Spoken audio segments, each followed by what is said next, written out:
Magandang araw po sa ating lahat. Narito po ang ating weather update. Yung pong low pressure area ay nasa West Philippine Sea. Kasalukuyan nasa layong 165 kilometers west-northwest ng Corona, Palawan.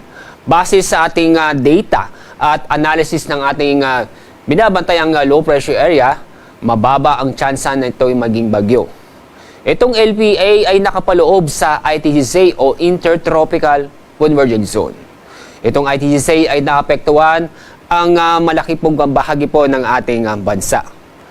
Samantala, inyo mapapansin, may isang bagyo na sa labas po ng ating Philippine Area of Responsibility at kasalukuyan. Isa siyang tropical depression na sa layong 2,540 kilometers silangan ng extreme northerly zone. Ang lakas ng hangin malapit sa gitna nito ay umaabot sa 55 kilometers per hour.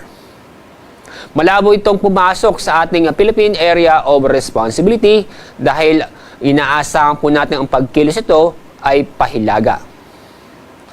At sa ating lagay na panahon ngayong araw, maulap na kalangitan na may mga kalat-kalat na pag-ulan at thunderstorm ang inaasahan po natin sa Batangas, ganun din po sa Quezon, Laguna, Rizal, Mimaropa at Bicol Region.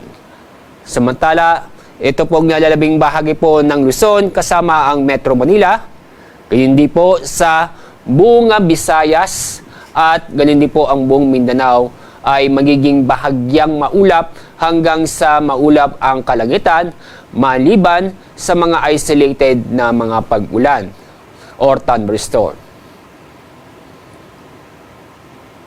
Walang gale warning dahil inaasahan po natin ang taas ng alon ay aabot ng halos 3 metro. Kaya safe naman pong pumalaot ang ating mga kabayan, lalo po yung gumagamit po ng maliliit na sasakyang pandagat. Ang araw po nga sisikat mamaya pong 5:46 ng umaga, ang araw lulubog sa ganap na 5:41 ng hapon.